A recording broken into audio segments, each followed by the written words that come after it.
교독하도록 하겠습니다. 42편 6절 구약성경 833쪽에 있습니다. 6절부터 교독합니다. 내 하나님이여, 내 영혼이 내 속에서 낙심이 되므로 내가 요단 땅과 헤르몬과 미살산에서 주를 기억하나이다.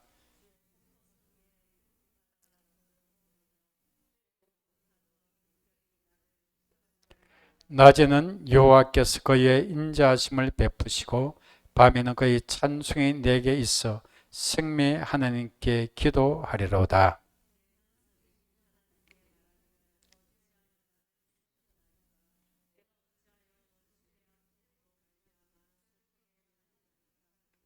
내 뼈를 찌르는 칼같이 내 대적이 나를 비방하여 늘 내게 말하기를 내 하나님이 어디 있느냐 하도다.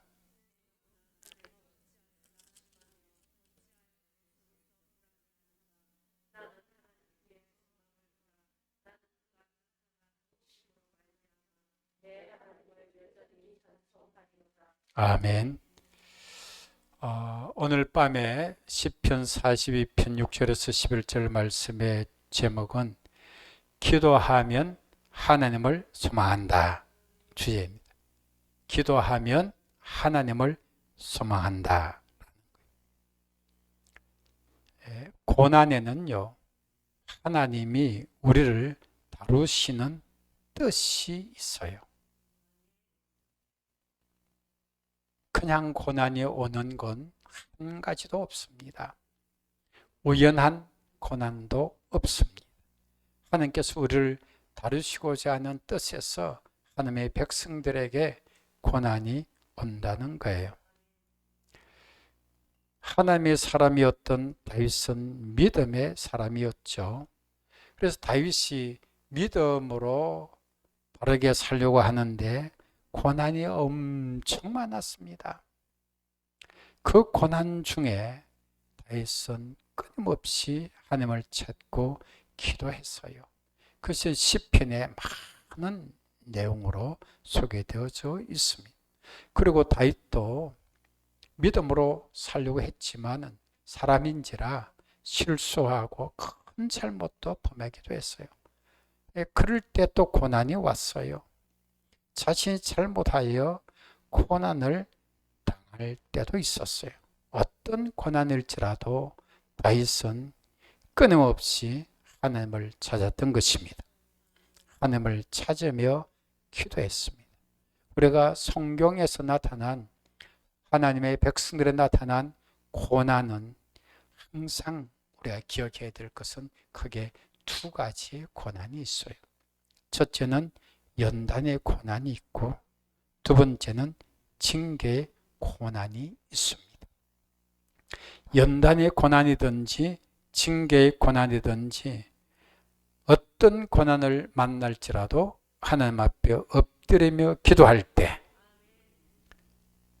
여기에 우리가 사는 길이 있습니다. 자, 연단의 고난을 만났을 때 다윗은 오랫동안의 연단을 받았어요. 사울 왕의 시기와 죽이려는 그러한 일들로 인해서 엄청난 시련을 만났죠. 그럴 적마다 다윗은 계속 엎드려 하나님 앞에 기도했어요. 기도할 때 그릇이 만들어지는 거예요. 하나님의 그릇이 만들어지는 거예요. 하나님이 원하시는 사람, 하나님이 기뻐하시는 사람, 그런 사람으로 다듬어지는 거예요. 그래서 고난의 과정을 거친 후에, 연단의 고난의 과정을 거친 후에 다윗은 엄청나게 변화되는 사람으로 나타나게 되어져요. 그리고 잘못했을 때 징계의 고난이 옵니다. 사랑하는 자에게 징계를 내리시는 하나님이 고난을 통해서 징계를 하시는 거죠. 그런 징계가 올 때 하나님 앞에 역시 다윗은 또 엎드립니다. 엎드릴 때 자신의 죄를 깨닫고 돌이키게 되어지고 그렇게 함으로써 그 징계가 끝나게 되어지고, 그리고 징계로 어려웠던 모든 일들이 회복이 되어지는 역사가 나타나게 된 것입니다. 그러므로 어떤 고난이든지 고난을 만났다라고 하면 무조건 엎드리는 거예요. 무조건 기도하는 거예요. 오늘 시편 42편도 고난 중에 다윗이 기도했던 그런 내용을 보여주고 있는 거예요. 고난 중에 기도하는 거예요. 그리고 오늘 시편 42편의 내용 속에 보면 첫째로 오늘 본문 속에서 낙심이 될 때 주님을 기억하라는 거예요. 42편 6절에 보면 내 하나님이여 6절 내 영혼이 내 속에서 낙심이 되므로 내가 유단 땅과 헤르몬과 미살산에서 주를 기억하나이다. 여러분, 고난은 우리에게 낙심을 안겨다 줘요. 고난을 만났는데 낙심이 안 된 사람이 세상에 누가 있겠어요? 그런데 중요한 건 이것입니다. 고난을 만났을 때 낙심이 되는데 낙심이 된다고 그대로 내버려 두면 어떻게 될까요? 낙심하면 우리가 믿음의 전진을 할 수 없습니다. 그 믿음은 반드시 그 믿음의 속성은 뭐예요? 전진이라. 믿음은 후퇴가 없는데 전진을 못하니까 그 자리에 주저앉거나 때로는 하지 말아야 될 후퇴를 하는 일이 벌어지는 거예요. 낙심이 되죠. 기도하지 않고 그대로 내버려 두면 주저앉아 버려요. 그리고는 또 뒤로 물러가 버리고 마는 거예요. 전진이 안 됩니다. 믿음으로 전진해야 믿음의 역사를 볼 수가 있는데 그 전진이 안 되는 거예요. 그리고 낙심하면 현실의 어려움에 굴복합니다. 즉 세상적으로 타협을 해버리고 마는 거예요. 믿음으로 말씀으로 꼭 열매 맺고 응답을 받고 성취해야 되는데 세상적으로 타협해버리면 받을 것이 하나님께 없고 이루어질 것이 없는 거예요. 그리고 낙심하면 하나님의 예배하심을 만날 수가 없다라는 이 사실입니다. 그러니까 하나님이 우리를 위해서 예배에 놓으신 것 당장 눈으로 볼 수 없어요. 귀로 들을 수 없어요. 손으로 만질 수도 없어요. 그런데 반드시 하나님의 예배하심은 있는데 그래 믿음으로 꿋꿋이 말씀으로 기도하면서 살아가다 보면 그 예배하심 바로 코앞에 있을 때 뭐가 일어날까요? 낙심천만 일이 일어날 수가 있는 거예요. 낙심천만 일이 일어나는 거예요. 그럴 때. 뭐 이런 일이 다 일어나는가?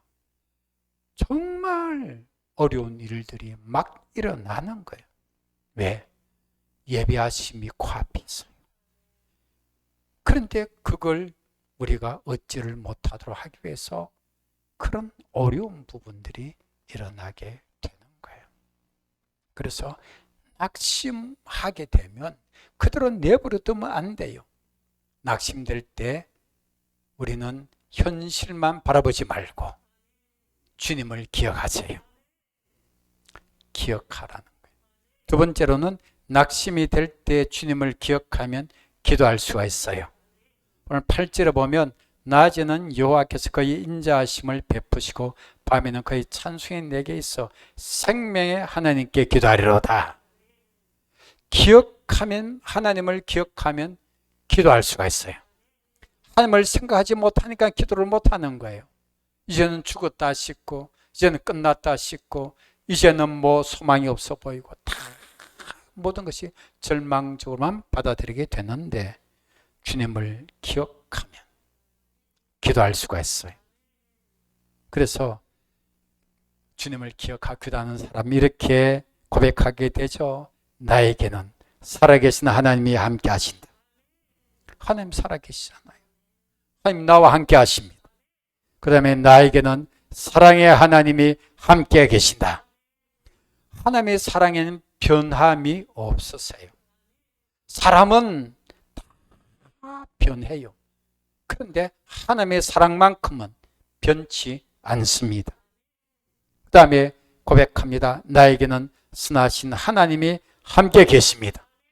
여러분, 선하신 하나님은 우리가 좋아하는 로마서 8장 28절 말씀대로 합력하여 선을 이루어 주신다. 하나님을 사랑하는 자에게 그러잖아요. 합력하여 선을 이루어 주시는 분이 선하시니까 선을 이루어 주시는 거예요. 원수 마귀는 좋은 것 갖다 주는 것 하면서 어떻게 해요? 악한 것, 불행한 걸로 몰고 가 버리는 거예요. 그런 큰 차이점을 몰라요. 그래서 원수 마귀는 광명의 천사처럼 말은 굉장히 잘합니다. 말 잘하는 사람을 조심하세요. 말은 무척 잘하는데 거짓말인 거예요. 사기꾼들이 말 잘해 못해요. 사기꾼의 말을 더듬고 거짓말하면 얼굴이 벌개지고 그런 사기꾼 봤습니까? 그렇지 않잖아요. 광명의 천사처럼 나타나고 세상에 좋다는 말은 다 갖다 붙여주고 그러나 그게 사실이 아닌 거예요. 그래서 제가 늘 분별이 있어야 됩니다. 분별이 없으면 넘어가는 시대예요. 겉으로만 바라보이는 거예요. 주님을 바라보는 사람은, 계속 기도하는 사람은 뭐가 생길 수밖에 없어요? 분별력이 생길 수밖에 없어요. 자신에 대한 분별력도 생기고. 다음 기회에 이런 말씀을 한번 드리고요. 자, 또 그렇게 고백합니다. 나에게는 전능하신 하나님이 함께 계십니다. 여러분, 전능하신 하나님 함께 계시니까 하나님이 역사하시면 상황은 역전될 수가 있다. 하나님이 역사하시면 하나님께서요, 무엇이 하도 힘들어하니까 내 이 사람들, 이스라엘 백성들 너무 원망 불평 많이 하니까 싹 없애버리고 너로 큰 민족 만들어 줄게. 그런 말씀까지 하신 적이 있었어요. 그렇게 하실 수 있었어요, 하나님. 그러잖아요. 우리가 잘 아는 홍해 바다에도 하룻밤 사이에 뭐가 일어났어요? 기적이. 히스기야가 기도했을 때 하룻밤 사이에 뭐가 일어납니까? 기적이. 아수르 군사 18만 5천명이 하룻밤 사이에 송장이 되어버리는 거예요. 그런 위협적인 존재들이 말이에요. 상황 역전 가능합니다. 그러니까 현실만 바라보고 낙심하지 마시라고. 제가 몇 가지를 말씀드렸잖아요. 고난의 현실에서 주님을 바라보면 기도할 수 있습니다. 세 번째로 원수의 압제와 비방을 받아도 기도하라는 거예요. 오늘 9절 10절의 말씀이 그렇습니다. 내 반석인 이신 하나님께 말하기를 어찌하여 나를 잊으셨나이까? 내가 어찌하여 원수의 압제로 말미암아 슬프게 다니나이까 하리로다. 내 뼈를 찌르는 칼같이 내 대적이 나를 비방하여 늘 내게 말하기를 너희 하나님이 어디 있느냐 하도다. 여러분, 하나님께서는 우리가 아무리 기도했는데도 별 달라지는 것도 없고 그럴지라도 그렇게 되면 낙심이 되는 가운데서 어떤 일이 벌어져요? 하나님은 나를 잊으신 것 같구나. 하나님이 나를 잊으신 것 같을지라도 뭐 해야 돼요? 응답이 없을지라도 기도하라. 응답이 없어요. 하나님이 나를 잊어버리신 것 같아요. 그럴지라도 어떻게 해요? 기도하라.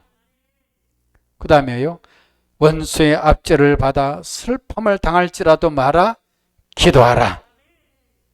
무엇을 해요? 슬픔을 안고 기도하는 거예요. 때로는 우리가 슬픔을 안고 하나님 앞에 기도하게 돼요. 슬프잖아요. 그러면 슬픈 대로 내버려두면 안 되죠. 항상 기뻐하라고 그랬는데 슬픔이 있으니까 슬픔을 아는 채 우리는 하나님 앞에 뭐 해야 돼요? 기도하는 거예요. 그런 기도 필요하죠. 대적의 비방으로 뼈를 찌르는 듯 할지라도 기도하라고 그랬어요. 뼈를 찌르는 듯해요. 그 말이 너무 가슴을 아프게 해요. 그럼 어떻게 해요? 아픔을 안고 기도하세요. 아프다고 소리치고 한탄하고 그 인간 죽일 놈이라고 오망타다하지 말고 하나님 앞에 아픔 아는 채로 뭐 하는 거요? 기도하는 거예요. 아픔 아는 채로 기도했잖아요. 그런 일이 벌어지는 거예요. 때로는 비수같이 내 심장을 찌르고 나를 너무 고통스럽게 할지라도 그런 고통의 아픔을 안고 하나님 앞에 기도하라. 그리고 너희 하나님이 어디 있느냐 초롱을 들어도 기도하라는 거예요. 너 하나님 어디 있는가 보여줘봐. 그렇게 금요 기도해 기도하러 다니면서 셉기도 안 두고 다니면서 좀 그렇게 할 때도 기도를 좀 많이 하셔야 돼요. 짧게 하고 그래 다니면 욕 들어 먹어요. 그렇게 하나님을 찾고 기도한다는데 하나님이 어디 있느냐? 그럼 왜 이런 일이 벌어져? 하고 기도 안 하는 사람들이 대기 기도하는 사람 보고 모든 탓을 다 돌리는 경향이 있습니다. 가족들 중에도 그런 사람들이 있어요. 기도하는 사람 자기는 기도 안 해.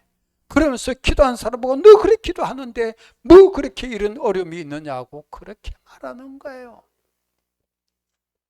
그래서 집안은 원수는 자기 집안 식구라고 예수님이 말씀하신 거예요. 때로는 원수같이 찌르는 칼로 하나님을 조롱하듯이 말하고 하나님 어디 있느냐 말이야.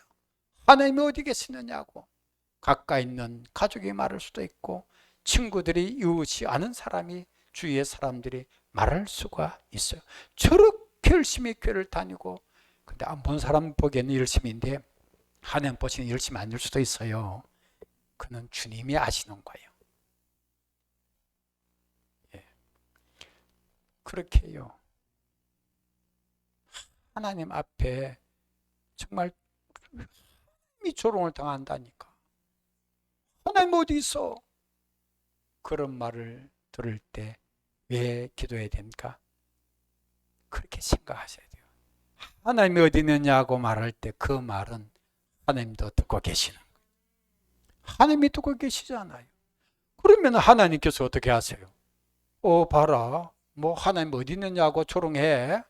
하나님이 역사하신. 네, 하나님이 듣고 계십니다. 안 들으시는 거 아니에요. 여러분이 많이 왜 저런 조롱을 내가 들어야 되는가 생각할 때, 이 조롱은 하나님께서도 나와 함께 하시는 하나님께서도 듣고 계시는 거구나. 그렇게 얘기했어야 돼요. 그러면 이제 마지막 네 번째로 기도하면 하나님을 소망합니다. 11절 말씀이 그렇죠. 내 영혼아 너가 어찌하여 낙심하며 어찌하여 내 속에서 불안해하는가. 너는 하나님께 소망을 두라. 나는 그가 나타나 도심으로 말미암아 내 하나님을 여전히 찬송하리로다. 자, 낙심이 되고 어려움을 만나고 고난을 만났어요. 하나님은 아무런 응답도 없었어요. 그러면 그런 하나님을 우리가 100% 소망을 하기가 힘들잖아요. 근데 그럴지라도 기도할 때 반드시 하나님이 나타나 도우신다. 반드시 하나님께서 나타나 도우시는 거예요. 그리고 하나님을 찬송하는 날이 돌아온다고 말씀해 주고 있습니다. 내 하나님을 여전히 찬송하리로다. 고난 중에도 찬송하겠지만 응답의 기쁨으로 하나님을 찬송하는 일이 일어난다는 거예요. 여러분, 우리가 기도하면, 고난 중에 기도하면 하나님을 소망하게 됩니다. 전혀 없던 소망이 생겨나는 거예요. 그렇지. 내가 그 어떤 환경이나 사람에게는 소망을 둘 수 없을지라도 난 하나님을 소망합니다. 여러분, 여기에 소망이라는 단어는요, 이런 뜻이 있습니다. 기대한다 또는 기다린다. 즉 하나님을 소망한다라고 할 때 이것은 하나님을 뭐 하는 거요? 기대하고 하나님을 기다리는 거예요. 여러분, 하나님을 기대할 때 하나님께서 우리에게 그 기대에 어긋나는 일을 하시는 분이 결코 아니시잖아요. 그래서 우리는 주님 앞에 큰 기대를 가지시고, 하나님을 기대하면 하나님을 신뢰하는 믿음의 표현이잖아요. 그래서 하나님을 기대합니다. 그리고 그 기대하는 것이 이루어지도록 많은 거요, 기다리는 거. 그걸 가리켜서 한마디로 뭐라 부른다고요? 소망. 하나님을 소망한다 라고 하는 거예요. 그래서 기도하면 하나님께 대한 그런 100% 소망이 안 적혔던 사람이 낙심 중에, 고난 중에 기도하면 하나님을 소망하는 마음이 충만해지는 거예요. 자, 기도를 안 하면 어떤 일이 벌어진다고요? 낙심의 늪에 빠져요. 불안의 늪에 빠져요. 절망의 늪에 빠져서 허죽거리는 거예요.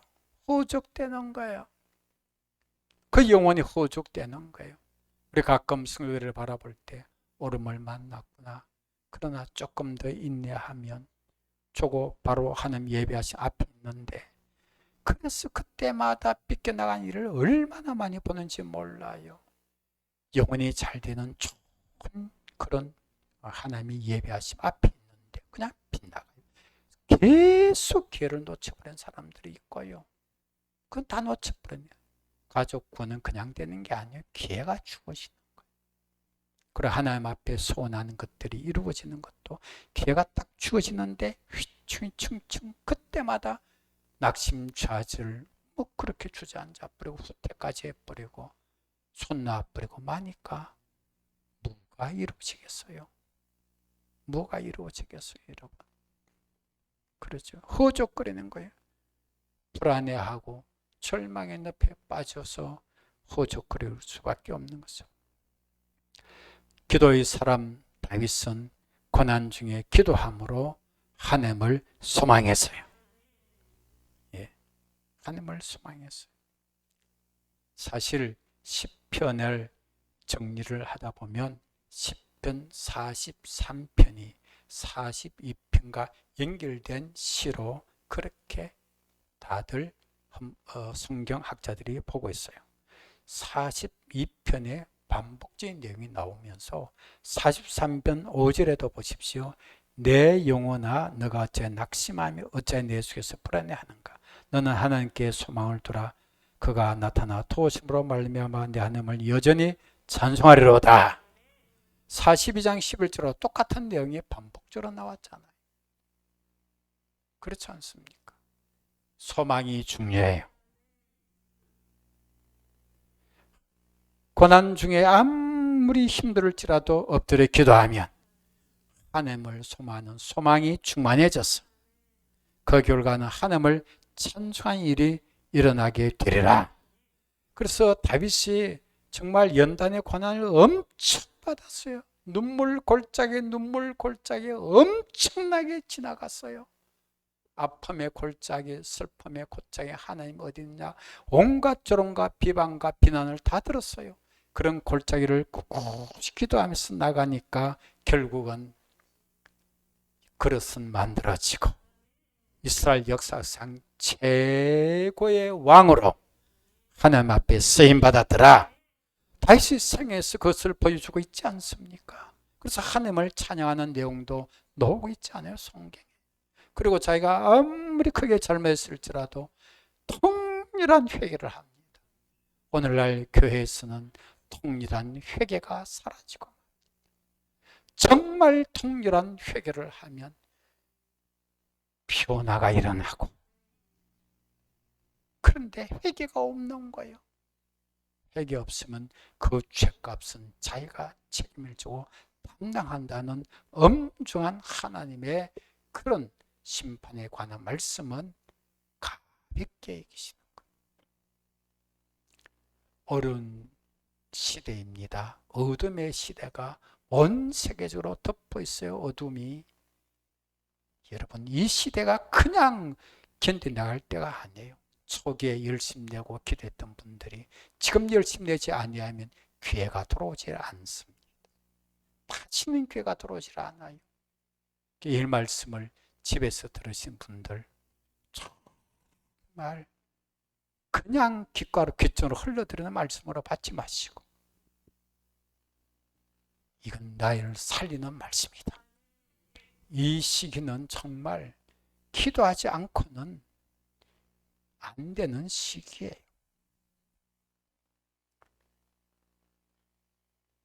다윗이 아무리 자기가 잘못해서 국가적인 어려움을 만날지라도 수치한 보육을 당하는 엄청난 시련을 겪을지라도 기도하는 사람, 통일한 회개를 기도를 하는 거예요. 하나님께서 회복의 은혜를 허락해 주시고 하나님을 찬양하며 하나님 앞에 마지막 인생을 마무리하는 그 순간까지라도 믿음을 지키도록 해주시고 평안한 임종으로 하나님 앞에 갈 수 있도록 하나님이 은혜를 베풀어 주신 것입니다. 다윗의 생애에서 우리는 그 사실을 충분히 찾아볼 수 있습니다. 다윗은 연단의 고난도 징계의 고난도 기도하며 잘 견뎌내었습니다. 그러니까 하나님 기뻐하시는 그릇으로 만들어져서 하나님 앞에 귀하고 존귀하게 쓰임을 받고 또한 징계를 만났을 때 징계의 고난 속에서 엎드려 기도함으로 회개하고 돌이킬 때 회복의 은혜와 평안의 은혜를 받고 누리게 된 것입니다. 다윗은 성경에서 그토록 하나님의 마음에 들어하는 사람, 하나님의 기뻐하는 뜻을 이룰 수 있는 사람으로 하나님 앞에 인정을 받고 귀하게 쓰임을 받고 3000년의 세월이 지나는 동안이라도 다윗은 신앙의 모델로 우리 앞에 살아있는 거예요. 기도하겠습니다.